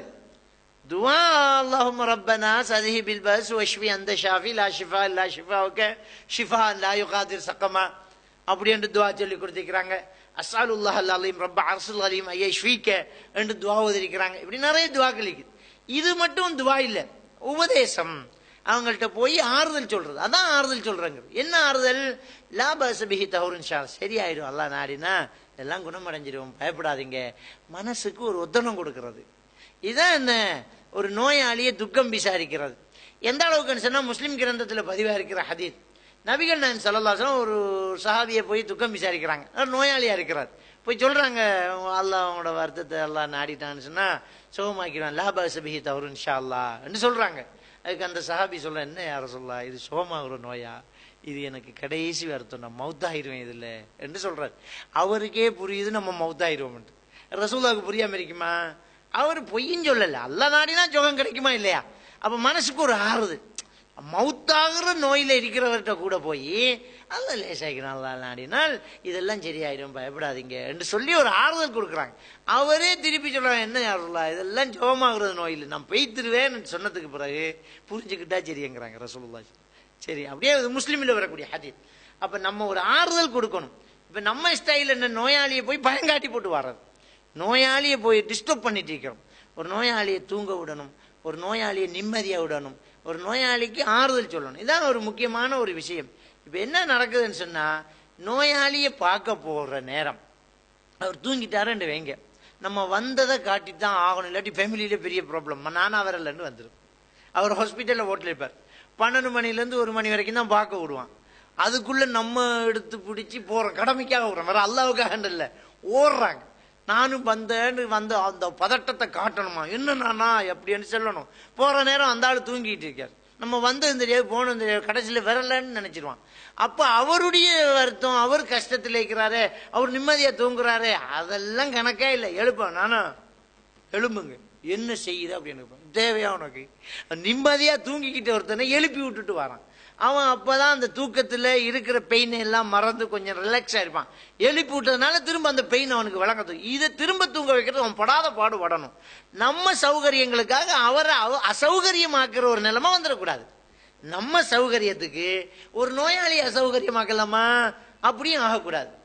ஆறுதல் சொன்ன நபிகள் நாயகம் ஸல்லல்லாஹு அலைஹி வஸல்லம் அவங்க அந்த வழியை நமக்கு காட்டி இருக்கும் போது ஆறுதல் அல்லாத வார்த்தைகளை நம்ம சொல்லக்கூடாது. என்ன சொல்லுவோம்னு சொன்னா, முகம் எல்லாம் வாடி போய்த்து ஐயையோன்னு சொல்லிட்டு வந்துடும் நம்ம. அல்லது நீங்க ஏன் இங்க வச்சுட்டு இருக்கீங்க, உடனே டிக்கெட்டை வெட்டி கொண்டு வாங்க, நீங்க இந்தியாவுக்கு கொண்டு வாங்க, கண்டிக்கு கொண்டு வாங்க, காலியில் ஒரு டாக்டருக்கு அங்க கொண்டு வாங்க, இவன்ட்ட வந்து 4-5 பேர் செத்துட்டான் அப்படின்னு சொன்ன உடனேயே சும்மாவே இவருக்கு ஹார்ட் நிக்க பார்த்துரும், சும்மாவே இவருக்கு ஒரு வருத்தம் வந்துடும். அப்ப பயம் காட்டக்கூடாது. என்ன செய்ய, நேற்றை விட எனக்கு நல்லா இருக்கிறீங்க, நேற்றை விட இன்றைக்கு நல்லா இருக்கிறீங்க, நல்லா தெரிஞ்சுக்க, நல்ல இடத்துல தான் வந்தீங்க, என்னதான் மருந்து வேணும், அல்லாவுடைய நாட்டம் இருக்கும், அல்லாஹ் சரியாக்குவான். துவா செய்யும், நம்ம எல்லாம் துவா செய்வோண்டு அல்லாஹ் அவங்களுக்கு லேசாக்குவான். ரொம்ப பேசக்கூடாது, நோயாளிகிட்ட போய் ரொம்ப பேசக்கூடாது, சரியாக்கிடுவாங்க, அல்லாஹ் சரியாக்குவான் அப்படிங்கிற ஒரு விஷயத்தை நாங்க என்ன செய்யணும், சொல்லணும். இது ஒரு நோயாளிய துக்கம் விசாரிக்கிற ஒரு பண்பாடு. அடுத்தது என்ன, ஒய்த்திபால் ஜனாயிஸ் என்ன சொல்றாங்க, ஒரு மையத்தை துயர்ந்து போகணும் அப்படிங்கிறாங்க. ஒரு மையத்துக்கு போகணும், மையத்துக்கு போகிறது. அப்ப இந்த மையத்துக்கு போறது நம்மகிட்ட என்ன செய்யுது, குறையும். மையத்துக்கு போறது மௌத்தா போனவருக்கு ஒண்ணுமே புரியாது, இருக்கிறவங்களுக்கு அது ஒரு ஆறுதல். மௌத்தா போனவருக்கு நம்முடைய துவா, மௌத்தா போனவர்களுக்கு நம்முடைய துவா என்ன செய்யுது, சேருது. உமர் ரலியல்லாஹு தஆலா அவர்கள் இருக்கிறாங்க, ஒரு ஜனாசா அவரை தாண்டி போயிட்டே இருக்குது. அப்ப அந்த ஜனாசாவை பற்றி மக்கள் என்னறாங்க, நல்லவர் அப்படி என்று அவரை பற்றி நல்லதை சொல்றாங்க. அந்த ஜனா மௌத்தானவன் ரொம்ப நல்லவர் என்று சொல்றாங்க. ரசூலுல்லாஹ் உமர் ரலியல்லாஹு வஜபத்துங்கறாங்க, கடமை ஆயிட்டு சரி ஆயிட்டு என்றாங்க. திரும்ப இன்னொரு ஜனாசா போயிட்டு, இதுனா செத்து தொலைஞ்சான் அப்படின்னு அவன்ல உள்ள ஷர்றுகளை கெடுதிகளை தான் சொன்னாங்க. அப்பவும் வஜபத்துனாங்க. இன்னொரு மூணாவது ஜனாசா போச்சு, இது புகாரில் வரக்கூடிய ஹதீஸ். அப்பவும் கெடுதிகளை சொன்னாங்க, அப்பவும் வஜபத்துனாங்க. என்ன வஜபத்துன்றீங்க, வஜபத்துன்னா அவருக்கு கடமை ஆயிற்று, அவருக்கு கிடைச்சிரும் அப்படின்றீங்களே, என்ன கிடைக்கும் அவருக்கு அப்படின்னு சொன்னபோதுதான் சொன்னாங்க, இப்படித்தான் நாங்க நபியோடு இருந்தோம். ரசூலுல்லாஹி ஸல்லல்லாஹு அலைஹி வஸல்லம் அவர்களோடு இருக்கும்போது ஒரு ஜனாசா போயிடுச்சு. மக்கள் அந்த ஜனாசாவை பற்றி நல்லா புகழ்ந்து சொன்னாங்க, ரசூலுல்லாஹ் வஜபத்துனாங்க. இன்னொரு ஜனாசா போயிடுச்சு, அதை பிழையா பேசினாங்க, அப்பவும் ரசூலுல்லாஹ் வஜபத்துனாங்க. அப்ப திரும்ப ரசூலுல்லாஹ் கிட்ட கேட்டாங்க. அப்பதான் ரசூலுல்லாஹி ஸல்லல்லாஹு அலைஹி வஸல்லம் அவங்க சொல்றாங்க, நீங்க எவங்களை புகழ்ந்து சொன்னீங்களோ அவருக்கு சொர்க்கம் கடமையாகிவிட்டது, எவரை கெடுதியானவர் என்று சொன்னீங்களோ அவருக்கு நரகம் கடமையாகிவிட்டது. நீங்கள் அல்லாஹ்வுடைய சாட்சியாளர்கள்ங்கிறாங்க. அன்தும் ஷுஹதாவும் பில்லில்லாஹ், அல்லாஹ்வுக்கு நீங்க சாட்சியாளர்கள் என்று நபிகள் நாயகம் ஸல்லல்லாஹு அலைஹி வஸல்லம் அவங்க சொல்றாங்க என்று சொல்லி உமர் ரலியல்லாஹு தஆலா அவங்க நிறாங்க விளக்கம். அந்த அந்த ஹதீஸும் தனியா வருது, புகாரில ரெண்டுமே வருது. அப்போ ஒரு மரணித்த ஒருத்தர் விஷயத்துல நல்லதை பேசணும், நாம நல்லதுதான் பேசணும். ரசூலுல்லாஹி ஸல்லல்லாஹு அலைஹி வஸல்லம் சொல்றாங்க, மௌத்தா போனவரை பற்றி நல்லதையே பேசுங்க, காரணம் நீங்கள் பேசுவதற்கு மலக்குமார்கள் ஆமீன் சொல்றாங்க. ஒரு ஜனாசா வீட்டுல மலக்குமார்கள் வந்துருவாங்களாம், நமக்கெல்லாம் கண்ணுக்கு தெரியாது. அவரை பற்றி நம்ம நல்ல மனுஷன், அல்லாஹ் அவருக்கு சொர்க்கத்தை கொடுக்கணும், நல்ல குடும்பத்தை எல்லாம் பார்த்தாரு, நல்ல சமூக சேவை செஞ்சாரு, மார்க்கத்தில் மாஷா அல்லாஹ் நல்ல ஆளு அவரு அப்படி நம்ம சொல்ல சொல்ல மலக்குமார்கள் ஆமீன் சொல்லுவாங்க. அதே மாறி சொல்லியிருந்தா என்ன நிலைமைன்னு பாருங்க. எனவே ஜனாசாவுக்காக நீங்க போனால் நல்லதை பேசணும். முதல் விஷயம், அவரை பற்றி அவர் கூடாம இருந்தா பேசாம விட்டுருங்க. நீங்க அவர் நமக்கு ஏதாவது அநியாயம் செய்திருந்தா மன்னிச்சு விடணும். அப்ப இதுல இருந்து நமக்கு இன்னொரு விளக்கம் தெரியணும், என்னண்டா நாமளும் ஒரு நாளைக்கு மௌத்தாக போகிறோமே, என்னத்தை சம்பாதிச்சு வச்சுக்கோன்றதை யோசிக்கணும். நம்ம 4 மனுஷனை சம்பாதிக்கணும். நம்ம வாங்கி வச்ச வாகனமோ கட்டி வச்ச வீடோ நமக்காக துவா செய்யறது இல்ல. நம்ம சம்பாதிச்ச மனுஷன் ஒருத்தனுக்கு ஒரு நாள் கொடுத்த கூட அவன் கேள்விப்பட்டோன்னே துவா செஞ்சான், மாஷா அல்லாஹ், அல்லாஹ் அவருக்கு நிச்சயமா அருள் செய்வான், அவர் எனக்கு தந்திருக்கிறார், ஒரு நாள் என்ற பசியை போக்கியிருக்கிறார் துவா கேட்க போறான் அவன். எனவே நாங்க அடுத்தவங்களுக்கு செய்யக்கூடிய உதவிகள் இதெல்லாம் நம்மள ஜனாசாவை பார்க்கக்கூடிய ஒரு சூழ்நிலையை என்ன செய்யும், உருவாக்கு. அப்ப ஜனாசாவை பின்தொடர்ந்து போற ஒரு முஸ்லீம் இன்னொரு முஸ்லீமுக்கு செய்ய வேண்டிய ஒரு கடமை. ஒரு அநாத பிணமா இருந்துடக்கூடாது. ஒரு முஸ்லீம் ஒரு மௌத்தானா எல்லாரும் அந்த இடத்துக்கு போய் அவருக்காக துவா செய்து அந்த இடத்துல பங்கெடுத்துக் கொள்றது நமக்கு ஒரு கடமையா இருக்குது. அதே மாதிரி முஸ்லீமில் வரக்கூடிய ஹதீஸ், ஆயிஷா ரலியல்லாஹு தஆலா அவங்க சொல்றாங்க, மையத்து வீடுகளுக்கு நாங்க போகும்போது இனிப்புகளை கொண்டு வந்து, தலைப்பை எப்படி போறாரு தெரியுமா இமாம் முஸ்லிம், தலைப்பை எப்படி போறாரு என்றால் இனிப்பு கவலையை போக்கும் அப்படிதான் சொல்றாங்க. இனிப்புங்கிறது கவலையை போக்கும் அப்படித்தான் தலைப்பு போறாங்க. கவலைப்பட்டு இருக்கிறவங்க சாப்பிட மாட்டாங்க, கவலைப்பட்டு இருக்கிறவங்க சாப்பிட மாட்டாங்க. படிக்காத எழுத படிக்க தெரியாத இந்த சயின்ஸ் விஞ்ஞானம் இதெல்லாம் தெரியாத நபி கூட என்ன செய்யறாங்கன்றா கவலையில் இருக்கிறவங்களுக்கு இனிப்பு கொண்டு வாங்க. ஈச்சம்பழம், தேன், நெய் இதெல்லாம் சேர்ந்து ஒரு ஒரு ஒரு பதார்த்தமா கொண்டு போறாங்க. ஆயிஷா நாய் சொல்றாங்க, நாங்க கொண்டு போய் அந்த ஜனாசா வீட்டுல அழுதுகிட்டு இருக்கிறவங்களுக்கு அதை தின்ன கொடுத்துருவோம். நாங்க நம்ம எல்லாம் என்ன செய்யறோம்னா ஒரு வீட்டுக்கு போனா ஸ்வீட்டை கொண்டு அப்படியே வச்சுட்டு உட்கார்ந்துட்டு அவங்கள்ட்ட ஒரு ஸ்வீட்டை வேண்டி சாப்பிட்டுட்டு வந்துட்டு இருப்போம். ஆனா சஹாபாக்கள் என்னடாண்டா அவங்க தான் சாப்பிட மாட்டாங்களே, அவங்க ரொம்ப கவலை, போய் கொண்டு போனதை எடுத்து உடைச்சு இன்னங்க சாப்பிடுங்க, இல்லை வேணாம் தின்னுங்க, அப்படியே தின்ன வச்சுட்டு என்ன செஞ்சிருவாங்க வந்துருவாங்க. அப்ப அந்த தலைப்பை எப்படி போறாங்க பாருங்க, கவலையை இனிப்பு போக்கும் அப்படின்ட்டுதான் என்ன செய்றாங்க தலைப்பு போறாங்க. உண்மையிலேயே கவலை இனிப்பு போக்குது. எப்படி போக்குதுன்னு சொன்னா, ஒரு மனுஷனுக்கு உடம்புக்கு தேவை குளுக்கோஸ். நம்ம என்ன சாப்பிட்டாலும், நம்ம சோறு உரப்பு திண்டாலும், நம்ம ஒரு ஃபெட்டிஸை திண்டாலும், ஒரு இறைச்சி துண்டை திண்டாலும் எல்லாமே குளுக்கோஸா மாறுது. குளுக்கோஸா மாறி அதுதான் என்ன செய்யுது, ரத்தத்தில் போய் சேருது. அந்த இன்சுலினோட சேர்ந்து உடம்புக்கு அது போயிட்டு இருக்குது. இன்சுலின் காணாம போனா தான் சீனி தங்குது, குளுக்கோஸ் தங்குது. குளுக்கோஸ்ங்கிறது சீனி தானே. இன்சுலின் சுரந்தது காணாட்டி சாப்பாட்டுல பிரிஞ்ச அந்த குளுக்கோஸ் ரத்தத்தில் தங்குது. அப்ப செக் பண்ணிட்டு உங்களுக்கு இன்சுலின் ஏற்றணும், உங்களுக்கு சீனி வியாதி. சீனி வியாதி இல்லை, சீனி தேவை நமக்கு. அந்த தேவையான சீனி ரத்தத்துல நிக்காம உடம்புக்குள்ள போய்கிட்டே இருக்கணும். அந்த சீனியாத்தான் உடம்புல எல்லா உணவும் மாறுது. அதுவே இனிப்பை சாப்பிட்டா ரொம்ப வேகமா அது கிடைச்சிது. ஒரு உரப்பை அரைச்சி லேட்டா கிடைக்கிற அந்த ஸ்வீட்டு, அந்த அந்த குளுக்கோஸ், உடம்புக்கு தேவையான குளுக்கோஸ், ஒரு இனிப்பை தின்னும்போது ஒரு சின்ன துண்டுல நிறைய குளுக்கோஸ் கிடைக்குது. ஒரு ஈச்சம்பழத்தை பாயில போட்டுட்டு ஒரு நாள் பொழுத போக்கிட்டு யுத்தம் வேற செஞ்சிருக்கிறாங்க பத்ரு யுத்தத்துல. அப்போ ஒரு ஒன்று போதும். அப்ப இனிப்புங்கிறது சின்னதா இருந்துகிட்டு பெரிய ஒரு சாப்பாடுற வேலையை செய்யறது. அப்ப சஹாபாக்கள் என்ன செய்றாங்க, ரசூலுல்லாஹி ஸல்லல்லாஹு அலைஹி வஸல்லம் என்ன செய்றாங்க, இனிப்பை கொண்டு மையத்து வீட்டுல கொண்டு என்ன செய்றாங்க, தின்ன வைப்பாங்க. அப்ப அதை புரிஞ்சுக்கிட்டு கவலையை போக்குது அப்படின்றத கவனிக்கிறாங்க. கவனிச்சுதான் தலைப்பு போறாரு இமாம், முஸ்லிம் இமாம் என்ன செய்யறாரு, இனிப்பு கவலையை போக்கும் அப்படின்னு தலைப்பு போட்டு சொல்றாங்க. மையத்துட்டு கொண்டு இனிப்பு கொடுங்க அப்படின்னு இந்த ஹதீஸை என்ன செய்யறாங்க, சொல்றாங்க. எனவே ஜனாசாவை துயர்ந்து போறது ஒரு முஸ்லிம் இன்னொரு முஸ்லிமுக்கு செய்ய வேண்டிய 3வது கடமை. 4வது கடமை என்ன, இஜாபத்து தஅவா, விருந்துக்கு அழைச்சா விருந்துக்கு போறது, விருந்துக்கு அழைச்சால் அதுக்கு பதில் கொடுக்கிறது. அப்ப இது கூட ஒரு முஸ்லீம் செய்ய வேண்டிய ஒரு கடமை. ஒரு ஆள் இன்னொரு ஃபேமிலியை விருந்துக்கு கூப்பிடுறாரு, நண்பரை கூப்பிடுறாரு, இன்னும் 2 பேரை கூப்பிடுறாங்க, ஒரு ஃபேமிலியை விருந்துக்கு கூப்பிடுறாருன்னு சொன்னா கூப்பிட்டு பார்ப்போம், வந்து சமைப்போம் அப்படின்னு கூப்பிடுவாங்களா? அவர்கிட்ட கையில மடியில கனம் இருந்தா தான் கூப்பிடுவாரு. எனக்கு முடியும், இந்த ஃபேமிலியில 10 பேர் இருக்கிறாங்க, 10 பேருக்கு இன்றைக்கு சாப்பாடு கொடுக்க எனக்கு முடியும் என்று அவருக்கு ஒரு நம்பிக்கை இருந்தா தான் அவர் கூப்பிடுவார். அப்படியே அவர் ரெடியா கூப்பிடும் போது அவர் அந்த சந்தோஷத்தை கெடுக்காம நம்ம முடியுமானவர் அதுக்கு பதில் ஏனாத ஒரு கட்டம் வேற விஷயம். நம்ம ஒரு பயணத்துக்கு ஆயிட்டோம், நம்ம வீட்லயும் ஒரு விருந்தாளி வந்துட்டு, அது வேற விஷயம். ஆனா அவர் கூப்பிட்டோன்னு அது பதில் கொடுக்கணும். இன்றைக்கு முடியல, நாளைக்கு ஆகுது வர்றேன் அப்படின்னு சொல்லி என்ன செய்யணும், அவருக்கு சொல்லணும். ஆகவே விருந்துக்கு கூப்பிட்டு அது விருந்துக்கு பதில் கொடுக்கிறது ஒரு கடமை. அதெல்லாம் நம்மகிட்ட கைவிடப்பட்ட நன்மைகளாக என்ன செய்து இருக்குது.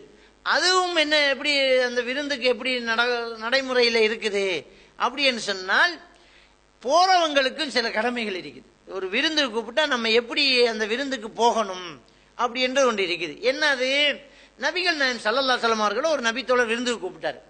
போகும்போது இன்னொரு நபித்தோழர் பசியோடு இருக்கிறாங்க.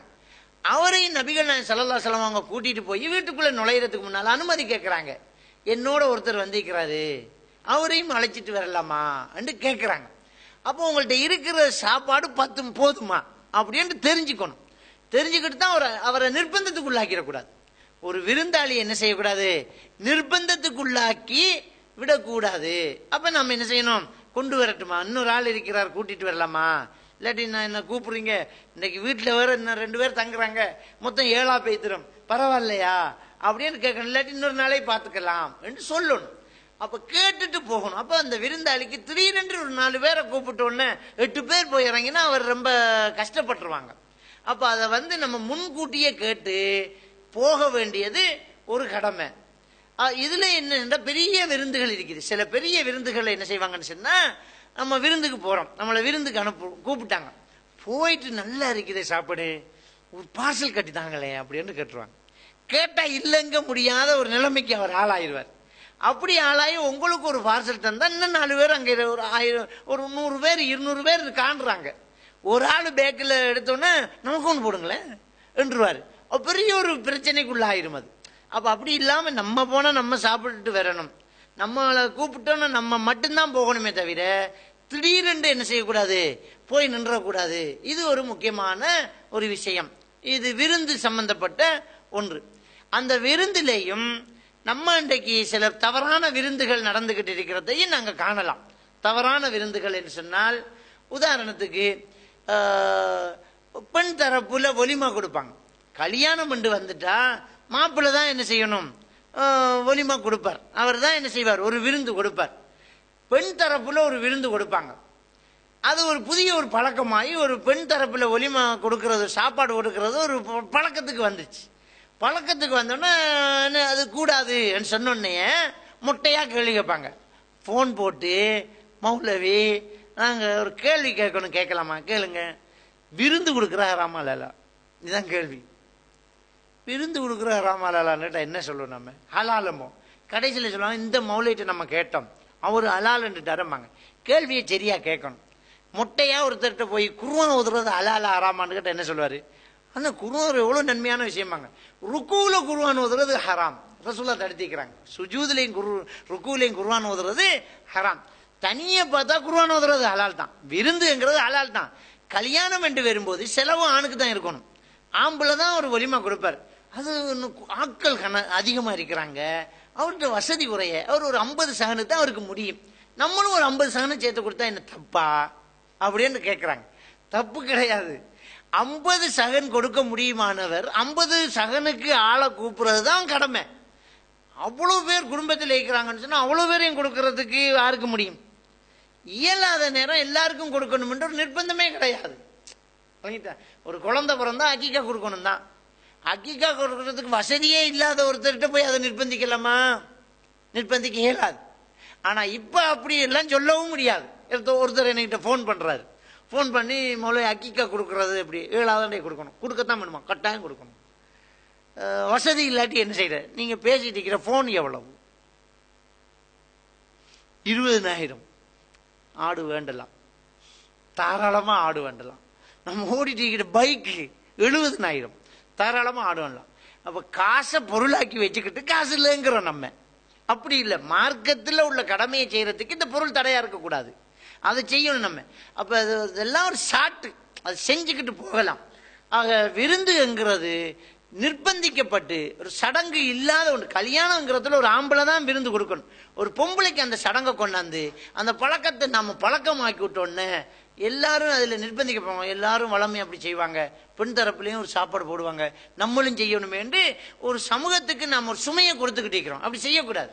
நீங்க விருந்து போடணும், எப்பவாச்சும் போடுங்க, ஒரு மாசம் கழிச்சு போடுங்களேன். உங்க குடும்பத்தை கூப்பிட்டு சும்மா உங்களுக்கு எப்ப நினைப்பு வருது விருந்து ஒன்று கொடுக்கணும்னு ஆசையா இருக்கா, கூப்பிடுங்க, கொடுங்க, எந்த பிரச்சனையுமே கிடையாது. அப்ப இந்த விருந்து கொடுக்கறது பிரச்சனை இல்லை. அதே மாதிரி இதே ஹதீஸை வச்சு என்ன செய்வாங்க? விருந்து கொடுக்கற வேற ஹதீஸ் இருக்குது. என்ன தெரிந்தவன் தெரியாதவங்கெல்லாம் என்ன செய்யணும்? விருந்து பசித்தவனுக்கு உணவளிக்கணுங்கிற ஹதீஸ் எல்லாம் வச்சு கந்தூரிக்கு ஆதாரமா அதை எடுப்பாங்க. கந்தூரி ரசூலுல்லாஹ் சொன்னாங்களே, விருந்து கொடுக்க சொன்னாங்களே, மார்க்கத்தில் சிறந்தது எது என்று கேட்டதுக்கு விருந்து கொடுக்கிறது அப்படி என்று இருக்கிறாங்க. விருந்து கொடுக்கிறது அப்படி என்று நாங்கள் விருந்து கொடுக்க மார்க்கத்தில் விஷயத்தை செய்யறோம், நல்ல விஷயத்தை செய்யறோம் அப்படிங்கிறாங்க. அப்போ ஒரு விஷயம், ஒரு ஹதீஸை எப்படி புரியணும்? விருந்து கொடுக்கணும். விருந்து கொடுக்கணும். எப்படி விருந்து கொடுக்கிறது? விருந்து கொடுக்கிறது மார்க்கத்தில் சிறந்தது அப்படின்னு சொன்னா என்ன செய்யறது? ஒரு ஆளு அவருக்கு எவ்வளவு முடியுமோ அவ்வளவு பேரை கூப்பிட்டு விருந்து கொடுப்பார். விருந்து கொடுக்கறத தப்பா வழங்கி கந்தூரி ஆக்கி என்ன செய்யறாங்கன்னு சொன்னா, ஒரு ஆள் அங்க விருந்து கொடுக்கல, ஒரு நிர்வாகமே ஒன்றுபடுது. ஒன்றுபட்டு நிர்வாகத்தில் உள்ள யாருமே காசு போட மாட்டாங்க. ஊர்ல உள்ள மக்களுக்கிட்ட எல்லாம் வசூலுக்கு கிளம்பிடுவாங்க. கந்தூரி வார மாசம் கந்தூரி நபீரிய இதை ஓதி நன்னாருடைய பேர்ல நம்ம கந்தூரி போறாங்க, இன்னொரு ஆள பேர்ல ஓத போறாங்க. அதை ஊரெல்லாம் வசூல் பண்ணி ஒரு வாகனத்தை போட்டு ஒரு நோட்டீஸ் அடிச்சு ஒரு டிக்கெட் போட்டு வசூல். அப்ப வந்துட்டாங்களே என்ற நிர்பந்தத்துக்காக ஒவ்வொருத்தரும் 1000 ரூபா 500 ரூபான்னு கொடுப்பான். ஆட்களுக்கிட்டயே பிடுங்கி அதுல ஒரு சாப்பாட்டை போட்டு 1000 ரூபா கொடுத்தவனுக்கு 500 ரூபாயோட பார்சல் கிடுவிச்சோரன்னு போய் சேருது. அப்போ உனக்கிட்டயே வாங்கி ஒரு 500 ரூபாவை பொக்கெட்டில் வச்சுட்டு இல்லாட்டி பள்ளி மதில் கட்டுறதுக்கு எடுத்து போட்டு மிச்சம் 500 ரூபாய்க்கு உனக்கு சாப்பாடு வைக்கிறதுங்கிறது இதுக்கு பேர் தான் விருந்தா. இதை யார் ரசூலுல்லாஹ் சொன்னாங்க? இப்படி பொழப்பு நடத்துறாண்டா எப்படியே நடத்திட்டு போகலாம். எனவே தப்பா புரிகிறோம், அதுவும் கூடாது, அதான் தெளிவாக வாங்கணும். அடுத்தது என்ன? தஷ்மீத்துல் ஆத்திஷ். என்ன? ஒரு தும்மினவன் அல்ஹம்துலில்லாஹ் சொன்னான்னு சொன்னால் அவருக்கு யர்ஹமுக்கல்லாஹ் சொல்றது ஒரு முஸ்லிமுக்கு கடமை. தும்மினவர் அவர் அல்ஹம்துலில்லாஹ் சொல்லுவார். அவர் தனியே இருந்தாலும் அல்ஹம்துலில்லாஹ் சொல்லுவாரு, 4 பேர் இருந்தாலும் அல்ஹம்துலில்லாஹ் சொல்லுவார். நான் தனியே தான் இருக்கிறேன் ரூம்ல, என்ன தும்மல் வந்துச்சு அல்ஹம்துலில்லாஹ் சொல்லுவேன். ஆனா சொல்லும் போது அது உங்க காதுல விழுந்தால் உங்களோட கடமை, அந்த முஸ்லிமுக்காக நீங்க செய்யற கடமை, அவருக்காக நீங்க துவா கேட்கறது. யர்ஹமுக்குமுல்லாஹ், அல்லாஹ் உங்களுக்கு அருள் செய்வானாக என்ற துவாவை கேட்கிறது ஒரு முஸ்லிமுக்கு செய்ய வேண்டிய ஒரு கடமை. அதில் சிநேகிதம் பக்கத்து பக்கத்து சீட்லேயே இருப்போம். ஒரு ஹாஸ்பிட்டலில் வெயிட்டிங்கில் இருப்போம், ஒரு பஸ்ஸில் ஒரு ட்ரெயினில் இருப்போம். அவன் முஸ்லீமா காவிராண்டெல்லாம் தெரியாமல் சும்மா பேசுறதுக்கே சந்தர்ப்பம் இல்லாமல் இருக்கும். அதை தும்மிட்டு வருது அல்ஹம்துலில்லாஹ். பக்கத்தில் உடனே அவர் பேப்பர் படிச்சுட்டு இருந்தாலும் புத்தகம் படிச்சுட்டு இருந்தாலும் மூடி வச்சுட்டு உடனே அவர் சொல்றது என்ன, யர்ஹமுக்கல்லா. அப்போ தெரிய வருது, ஆஹா முஸ்லீமு. அப்போ கேட்டுக்கோ, எங்கே போறீங்க, பேர் என்ன, ஒரு நல்ல நட்பு உறவு வளருது. அடுத்தது, நான் நம்பி ஈமான் கொண்டிருக்கிறேன் என்ற அல்லாஹ்வை நீ புகழ்ந்துட்டாய், அவனுக்காக நான் துஆ செய்வேன். அல்லாஹ்வுல வச்சு நிற்கக்கூடிய அந்த உரிமை அது.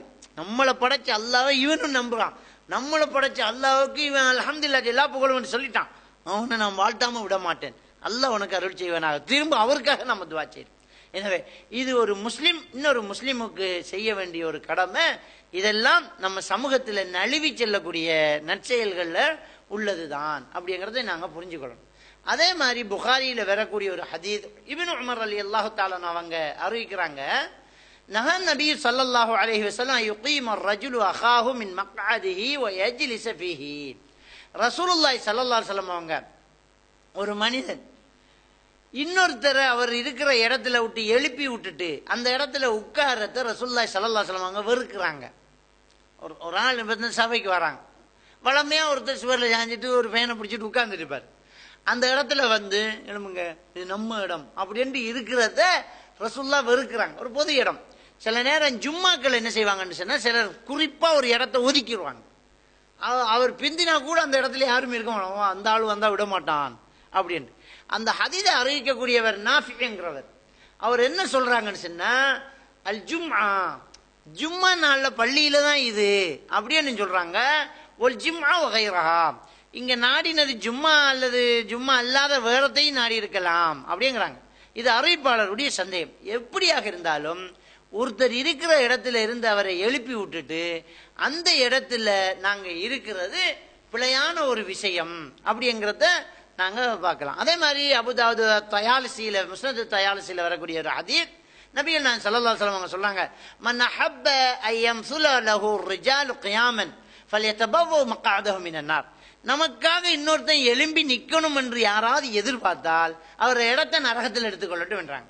அப்ப நம்ம போகும்போது நமக்காக மரியாதைக்காக இன்னொருத்தர் எழும்பணும் அப்படின்னு நினைத்தால் அவருடைய இடத்தை நரகத்தில் எடுத்துக்கொள்ளட்டும் அப்படின்னு ரசூலுல்லாஹி ஸல்லல்லாஹு அலைஹி வஸல்லம் சொல்றாங்க.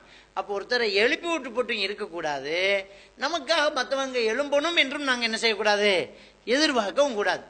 அதே நேரத்தில் பெற்றோர்களுக்கு மரியாதை செய்யறது, வயதானவர்களுக்கு கண்ணியம் செய்யணுங்கிறதையும் ரசூலுல்லாஹ் சொல்றாங்க. யாரு வயதானவர்களுக்கு கண்ணியம் கொடுக்கவில்லையோ, சின்னவர்களுக்கிட்ட யாரு கருணையாக நடக்கவில்லை, இரக்கம் காட்டவில்லையோ, அவர் நம்மை சார்ந்தவர் அல்ல என்று ரசூலுல்லாஹி ஸல்லல்லாஹு அலைஹி வஸல்லம் என்னறாங்க சொல்றாங்க. சஹாபாக்களோட நபிகள் நாயகம் ஸல்லல்லாஹு அலைஹி வஸல்லம் பேசிட்டு இருக்கும்போது நபிகள் நாயகம் ஸல்லல்லாஹு அலைஹி வஸல்லம் பால் ஊட்டின தாய் வராங்க. வந்தோடனே ரசூலுல்லாஹ் எழும்பிக்கிட்டு போறாங்க. எழும்பி மரியாதை செய்யல, எழும்பிக்கிட்டு போய் அவங்க கையை பிடிச்சி கூட்டிட்டு வந்து அவர் தோலை போட்டிருந்த துணியை விரிச்சு அதில் உட்கார வச்சு கண்ணியப்படுத்துறாங்க. எனவே வயசானவங்களுக்கு கண்ணியம் கொடுக்கறதுக்காக நாங்கள் எழுந்து போய் அவரை கொண்டாந்து உட்கார வைக்கிறது, இதை நமக்கு என்ன ரசூலுல்லாஹி ஸல்லல்லாஹு அலைஹி வஸல்லம் அவங்க காட்டித்தாராங்க அப்படிங்கிற விஷயத்தை நாங்கள் என்ன செய்யலாம், பார்க்கலாம். எனவே இதே மாதிரியாக ஒரு சஅத் ரலியல்லாஹு தஆலா அன்ஹு மதீனத்து மக்களுடைய ஒரு தலைவராக இருந்தார். ஒரு வழக்கு விசாரணைக்காக ஒரு யூதனுக்கு தீர்ப்பு வழங்குறாங்க. நபிகள் நாயகம் சொல்லலாம், அவர் சொல்லலாம், உங்க தீர்ப்பை நான் ஏற்றுக்க மாட்டேன், இந்த மதீனா தலைவர் சொல்லணும் தீர்ப்பை அப்படிங்கிறாங்க. அவர் சுகம் இல்லாமல் இருந்தார். அவரை போய் கூட்டிட்டு வர சொல்லாங்க ரசூலுல்லாஹி ஸல்லல்லாஹு அலைஹி வஸல்லம். சரி, அவர் சொல்லட்டும் தீர்ப்பு என்ன சொல்றாருன்னு பார்ப்போம். அவரை கூட்டிட்டு வந்தோடனே அவர் வாரார். வரும்போது கூமு இலா சய்யிதிக்கும், உங்க தலைவர் எழும்பிட்டு போய் கூட்டிட்டு வாங்கப்பாங்கிறாங்க. அப்போ ஒருத்தரை ஒரு சமூகத்தில் ஒரு கண்ணியமா இருக்கிற ஒருத்தரை வரும்போது எழும்பி மரியாதைக்காக நிற்கிறது தான் தப்பு. அவரை போய் அழைச்சிக்கிட்டு வாரதுங்கிறது, வயதானவர்களை பெற்றோர்களை உட்கார வைக்கிறது, கூட்டிக்கிட்டு வந்து உட்கார வைக்கிறதுங்கிறதும் அனுமதிக்கப்பட்ட ஒரு விடயம். அது இல்லாம நமக்காக இன்னொருத்தர் எழும்பணும் என்று நம்ம நினைச்சிட்டோம்னு சொன்னா அவர் நரகத்தில் அவருடைய இடத்தை எடுக்கட்டும். ரசூலுல்லாஹ் ஒருத்தரை எழுப்பி விட்டுட்டு அந்த இடத்துல உட்காரத்தையும் தடுத்தாங்க அப்படிங்கிற விஷயத்தையும் அந்த ஹதீஸ்ல நாங்க காணக்கூடியதாக இருக்கிறது. அதே மாதிரியாக இதெல்லாம் நம்ம சமூகத்திலிருந்து விடப்பட்ட ஒரு விடயம். அடுத்தது என்ன, முஸ்லிமில் வரக்கூடிய ஒரு ஹதீஸ், ரசூலுல்லாஹி ஸல்லல்லாஹு அலைஹி வஸல்லம் அவங்க சொல்றாங்க, அபூதர் ரலியல்லாஹு தஆலா அவங்க அறிவிக்கிறாங்க, நபி சொன்னதை நான் கேட்டேன். என்ன சொன்னாங்க? லைஸ மின் ரஜுலின் இத்தஆ லிகைரி அபீஹி வஹுவ யஅலமு இல்லா கஃபர். தனக்கு வாப்பா இல்லாத ஒருத்தரை வாப்பான்னு ஒருத்தர் வாதாடினா அவர் தெரிஞ்சுக்கிட்டே, வாப்பா இல்லாத ஒருத்தர் வஹுவ யஅலமு தெரிஞ்சுக்கிட்டு, வாப்பா இல்ல வளர்த்தவர்ன்னு தெரியுது, நல்லா தெரிஞ்சுக்கிட்டு அவரை வாப்பான்னு ஒருத்தர் சொன்னார், அவர் காஃபிர் ஆயிட்டார், அவர் குஃப்ருடைய வேலையை செஞ்சுட்டாங்க சொல்றாங்க. அப்ப இது இந்த சமூகத்துல நிறைய சமூகத்திட்ட இருக்குது. என்ன, சிலர் பிள்ளை இல்லாட்டி என்னவாங்க, சொந்தத்துக்குள்ளேயே ஒரு குழந்தை எடுத்து வளர்ப்பாங்க. அந்த வழக்கம் அந்த புள்ள நம்மளை வாய் நிறைய வாப்பான்னு சொல்லணும்னு அவர் எதிர்பார்ப்பார். அப்ப வாப்பான்னு சொல்ல வைப்பாங்க, பிள்ளையும் வாப்பான்னு சொல்லும். சில பிள்ளைய வளர்த்ததையும் பாப்பானும் பெத்ததையும் பாப்பான்னு சொல்லும். சில அனாதைகள் அவங்களுக்கு வாப்பான்னு சொல்லி என்ன செய்வாங்க, ஏமாத்தி விடுவாங்க. அப்ப வாப்பா இல்லாத ஒருத்தரை வாப்பான்னு சொல்றது குஃப்ரு. அப்ப நம்ம பிள்ளைகளுக்கு நம்ம குழந்தை எடுத்து வளர்க்கறதா இருந்தா சொல்லி வளர்க்கணும். சாச்சான்னு சொல்லுங்க, அங்கிள்னு சொல்லுங்க, வாப்பா கிடையாது, வாப்பா இல்லைங்கிறது சொல்லணும். அது பிள்ளையோட மனசுடையும் அப்படின்னு சொல்றாங்க. உண்மையிலே மனசு எப்போ உடையும் தெரியுமா? சின்ன வயசுல இருந்தே உன்னை வளர்த்தோம்னு சொல்றதுனால மனசு உடையாது, அதெல்லாம் பிரச்சனை கிடையாது. திடீரென்று நம்பிக்கிட்டு இருந்தவங்கெல்லாம் வாப்பாவும் இல்லை உமாவும் இல்லைன்னு எப்ப தெரிய வருதோ அப்ப ரொம்ப உளவியல் ரீதியான பாதிப்புக்குள்ளாகிறார் இருக்காங்க. நிறைய பேர் நம்மளை சந்திச்சும் இருக்கிறாங்க, அப்படி ரொம்ப பாதிக்கப்பட்டு இருக்கிறாங்க. அப்ப திடீரென்று தெரிய வருது, இவர் வாப்பா இல்லைன்னு தெரிய வந்தோம், நம்ம வளர்த்தவங்கன்னு தெரிய வந்தோடனே அவ்வளோ கால வளர்த்தியில கொண்டு வந்த நம்பிக்கையெல்லாம் அப்படியே சுக்கு நூறாது, மனசை உறுத்திக்கிட்டே இருக்கும். திடீரென்று தெரிய வந்தோடனே நம்ம அடம் பிடிச்சி என்னெல்லாம் வாங்கியிருக்கோம் இவர்கிட்ட, நம்ம எவ்வளவு சண்டை பிடிச்சிருக்கிறோம், நம்ம எவ்வளவு அதிகாரத்தை கையில் எடுத்திருக்கிறோம், நம்ம எவ்வளவு பெரிய பாவி ஆயிட்டோம்னு சொல்லி எல்லாம் மனசை உறுத்தி வாழ்க்கையை வெறுத்து மனநிலை பாதிக்கப்படுற நிலைமையெல்லாம் இருக்கும். அல்லாஹ் தஆலா சொல்றான்னு சொன்னா நல்லதுக்கு தான். வாப்பா இல்லாத ஒருத்தர் வாப்பான்னு சொல்லாதீங்க, வாப்பா இல்லாத வாப்பா தான் வாப்பான்னு சொல்லணும். ஏன்னா அது ஒரு மானம் சம்பந்தப்பட்ட பிரச்சனையும் தான். அது இன்னொருத்தரை வாப்பாங்கிறது உம்மாவை திட்டுறதுக்கு சமம். சும்மா ஒருத்தரை வாப்பான்னு சொன்னா பெத்த தாயை திட்டிக்க நீ அப்படின்னு அர்த்தம். வாப்பா தான் வாப்பான்னு நம்ம என்ன செய்யணும், சொல்லணும். இன்னைக்கு இந்த சூபித்துவவாதிகள் என்ன செய்வாங்க, இந்த பையத்தை செய்த தங்கள் நாயகம் பாப்பா நாயகம் வாங்க, உமாவுக்கும் பாப்பா தான், மகனுக்கு நான் பாப்பா தான், பேரனுக்கும் பாப்பா தான், அது எல்லாரும் பாப்பா அப்படிம்பாங்க. பாப்பா இல்லாத ஒருத்தர் வாப்பாண்டா யாரை திட்டுறோம், நம்ம உம்மாவை திட்டிக்கிட்டு இருக்கிறோம். எனவே இந்த வாப்பா இல்லாத ஒருத்தரை வாப்பான்னு சொன்னால் அவர் என்ன காபிராயிட்டார் அப்படிங்கிறான். ஒமன் இத்தா மாலைஸ லஹு ஃபலைஸ மின்னா, அவருக்கு உரித்து இல்லாத ஒன்றை தனக்கு என்று எவராச்சும் வாதாடினா அவர் நம்மை சேர்ந்தவர் அல்ல. ஃபல்யத்தபவு மகாதோ மினன்னார், அவருடைய இடத்தை அவர் நரகத்தில் எடுத்துக்கொள்ளட்டும் அப்படிங்கிறாங்க. தனக்கு உரித்தில்லாத தன்றேண்டு வாதாடுறது இன்னைக்கு நிறைய நடந்துக்கு. சொத்துக்களை பிடிக்கிறது, சொத்துக்களை பிடிக்கிறது, கைவிடப்பட்ட ஒரு நிலத்தை பார்ப்பாங்க, கவனிக்கப்படாத ஒரு காணியை பார்ப்பாங்க, அதுக்கு உறுதியை தயாராக்கிடுவாங்க, அதுக்கு டாக்குமெண்ட் எல்லாம் தயாராக்கிடுவாங்க. அந்த வீட்டில் பில் கட்டுறது நேரம் நம்ம பேரை போட்டு டெக்ஸ் கட்டுறது, இப்படியான விஷயங்களை எடுத்து ஒரு 30 வருஷம் நான் ஆண்டு இருக்கிறேன், இது எனக்கு தேவை அப்படிம்பாங்க. சட்டத்தில் கூட அந்த அசிங்கத்தை ஓட்டையாக்கி வச்சுக்காங்க. சட்டம்லாம் என்ன இஸ்லாமிய சட்டமா, ஆட்சி பிளப்புன்னு ஒரு பேரை வச்சுக்கிட்டு 30 வருஷத்துக்கு மேல ஒருத்தன் வாழ்ந்து அவனுக்கு தான் சொந்தம் எங்க இருக்குது? ஒரு கருணைக்காக ஒருத்தனை வாழ விட்டா அவ்வளோத்தையும் அவன் சுரண்டி போறது நியாயமாயிரு? மனிதாபிமானம் மனிதநேயங்கிறாங்களே, இதை ஏத்துக்கலாமா? நிறைய பேர் வாடகைக்கு 30 வருஷத்துக்கு மேல தொடர்ந்து இருந்து போட்டு அதை அப்படியே சொத்தை அப்படியே சுருட்டி எடுக்கிறாங்க. அவன் பரவாயில்ல, அவனு விஷயமே தெரியாம கொடுத்துக்கிட்டே இருக்கான் வாடகைக்கு. அவன் திரும்ப அவனே வாடகை வச்சுங்க, அதை விட கூட வாடகைக்கு வந்த நேரம் எழுப்பான், பரவாயில்ல பாவம் அவன் பழைய நேரம் இருக்கட்டும் விட்டா கடைசியில் அந்த இடத்தையே சுருட்டி விடுறான். இப்படி இன்னொருத்தன் தனக்கு உரித்தில்லாத ஒன்றை தன்னுடையது என்று ஒருத்தன் வாதாடினால் அவன் எம்மை சேர்ந்தவன் அல்ல, அவனுடைய இடத்தை அவன் நரகத்தில் எடுத்துக்கொள்ளட்டும் அப்படி என்று என்ன செய்றாங்க நபிகள் நாயகம் ஸல்லல்லாஹு அலைஹி வஸல்லம் அவங்க சொல்றாங்க. அடுத்தது என்ன சொல்றாங்க, ஒரே ஹதீஸ் இது முஸ்லிமில், ஒமன் தஆ ரஜுலன் பில் குஃப்ர் அவ் கால அதுவுல்லாஹ் வலைஸ கதாலிக இல்ல ஹர அலைஹி, ஒருத்தர் இன்னொருத்தரை காவிர் என்று பத்துவா கொடுத்தா, குஃப்ரு காவிர் என்று இன்னொருத்தரை அழைத்தால் அல்லது அல்லாஹ்வின் விரோதியே என்று அழைத்தால், உண்மையிலே அப்படி இல்லை என்றால் அது அவர்கிட்டமே வந்துடும், அவரே காவிராயிருவார். அப்ப இன்னொருத்தரை காவிரங்கிறதெல்லாம் சாதாரண விடயம் கிடையாது. இன்னைக்கு சிம்பிளா அடுத்த எல்லாரையும் காவிராயிட்டு பின்னால தொழக்கூடாதுன்றாங்க. காவிரனை முஷிரிக்கு ஆக்கியாச்சு. முஷிரிக்கு காவிரு, நீங்க சூனியத்தை நம்பிட்டீங்க, அதை நம்பிட்டீங்க, எதை நம்பிட்டீங்கன்னு சொல்லி ஒரு காலத்தில் இந்த பையத்தை செஞ்ச ஒரு கூட்டம் தான் ஜமாத்து தக்ஃபீர் என்ற பேர்ல இருந்துச்சு. அடுத்தவனை காவிராக்குறது. பிறகு ஒரு தௌஹீது பேசின ஒரு சமூகமே என்ன செய்யுது, அடுத்தவங்களை காவிராக்குற ஒரு சமூகமாக என்ன செய்யுது மாறுது. இவங்க மாறிட்டு அடுத்த சிம்பிளா காவிர, அதுல இருக்கிற ஒரு நேற்று முளைச்ச ஒரு காளாங்கு கூட என்ன செய்யுது, நீங்க காவிர உங்களுக்கு பின்னால் தொலைறான், தனிச்சுமா வேணும், எங்களுக்கு தனியை தொலைப்போறோம் அப்படிங்க. சின்ன விஷயமா இது? இன்னொருத்தர காவிரங்கிற சின்ன விஷயமா? ஒருத்தர காவிரன்னு சொன்னா அல்லாஹ்வின் விரோதி, சும்மா பச்சையா சொல்லுவாங்க அல்லாஹ்வின் விரோதி, சூனியக்கார கும்பல் அப்படிம்பாங்க. யார சொல்லுவாங்க? சூனியம் இருக்குது என்று சொல்றவங்கள சூனியக்கார கும்பல். சூனியக்கார கும்பல்ண்டா என்ன நம்புறா? சூனியம் செய்யறவனிடத்தான் சூனியக்கார கும்பல். ஒருத்தன் சூனியம் செய்யறான், இசிமாசிமா கட்டுறான், தாயத்து கட்டுறான், குறி சாத்திரம் பாக்குறான்டா, அவன் என்ன சொல்றது? சூனியக்காரன். சூனியம் இருக்குது என்று நம்பினா சூனியக்காரனா? சாராயம் இருக்குதுன்றா குடிகாரனா? சாராயம் இருக்குது போட்டல்ல, சாராயம் இருக்குதுன்னு சொன்னா குடிகாரன் குடிகாரன் சொல்றதா? அப்ப இப்படி ஒருத்தனை போட்டு அல்லாஹ்வின் விரோதி என்று சொல்றாங்க. அதுவுல்லா அல்லாஹ்வின் விரோதி காவிரு என்று பத்துவா கொடுத்தா உண்மையிலேயே அவர் அப்படி இல்லாட்டி சொன்னவனே சாரம். இப்ப எப்படி வரும் பாருங்க. நம்ம பின்னால தொழ முடியாதா நம்ம காவிரா மனுஷன்னா? இப்ப யாரு காவிர்? நம்ம தான் தெரியுமே நம்ம காவிர் இல்லைன்னு. நமக்கு தான் தெரியும் நம்ம சூனியக்கார கும்பல், நம்ம சூனியம் செய்யக்கூடாதுன்றான் சொல்றோம்.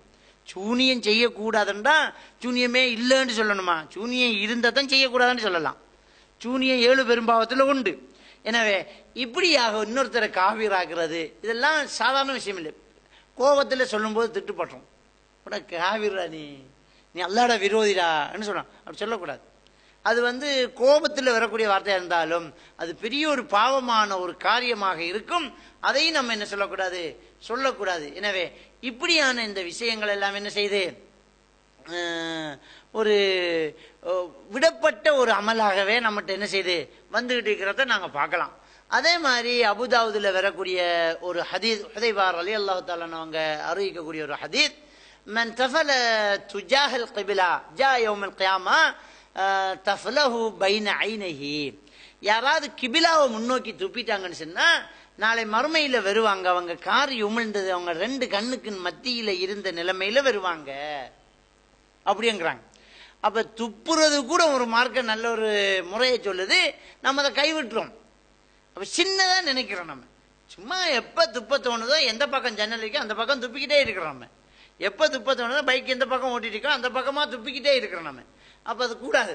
துப்பும் போது நமக்கு தெரியும் இது கிபிலா பக்கம், அந்த கிபிலா பக்கமாக அந்த திசையில நம்ம துப்ப கூடாது அப்படின்னு நமக்கு என்ன செய்யணும், சொல்லணும். வேற ஹதீதுகளை புகாரி முஸ்லிம்ல வரக்கூடிய ஹதீசுகளை தொழுகையில துப்புறதை பற்றி தான் வருகிறது. தொழுகையில துப்புறது, தொழுகையில நீங்க துப்பும் போது நீங்க அல்லாஹ்வோட பேசிட்டு இருக்கிறீங்க. ரசூலுல்லாஹ் சொல்றாங்க, ஒரு ஆள் தொழுகைக்காக போய் நின்று விட்டால் யுனாஜி ரப்பஹு, தன்னுடைய இறைவனோடு அவர் பேசிக்கிட்டு இருக்கிறார், ரகசியம் பேசிட்டு இருக்கிறார். எனவே முன்னால அல்லாஹ்வோட தான் அவர் பேசிட்டு இருக்கிறார், துப்பிடக்கூடாது.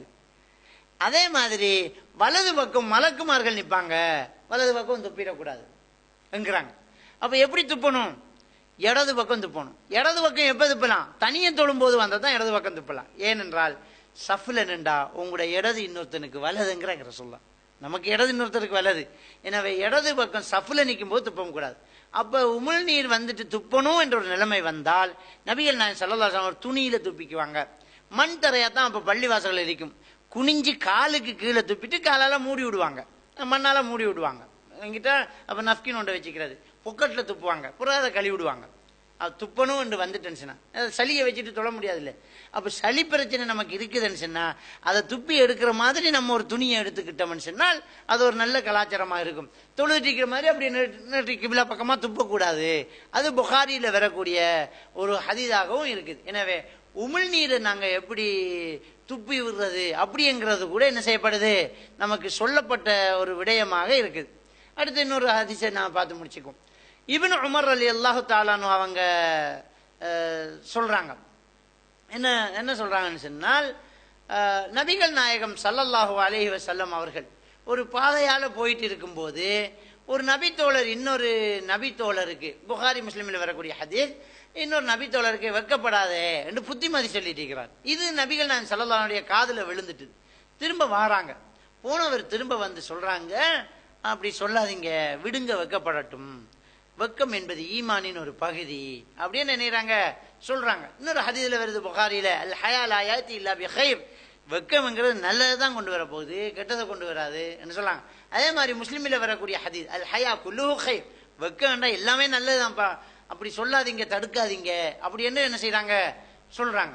அதே மாதிரி இன்னொரு விஷயம், அதுல நபிகள் நாயகம் ஸல்லல்லாஹு அலைஹி வஸல்லம் அவங்க சொல்லக்கூடியது, முஸ்லிமில வரக்கூடிய ஒரு ஹதீஸ், இன்ன மின் ஷர்ரின் நாஸி இன்தல்லாஹி மன்ஸிலத்தன் யௌமல் கியாமா, நாளை மறுமையில மனிதர்களையே அந்தஸ்தால ரொம்ப கெட்டவன் யார் என்றால், நாளை மறுமையில மனிதர்லையே அந்தஸ்துல ரொம்ப கெட்டவன் யார் என்றால், அர்ரஜுலு யுஃப்லி இலல் மர்ஆ வ துஃப்லி இலைஹி ثم ينشر سرها, தன்ற மனைவியோட இருந்தத அந்த ரகசியத்தை வெளியில சொல்றவன் தான் ரொம்ப கெட்டவன் அப்படின்னு சொல்றாங்க.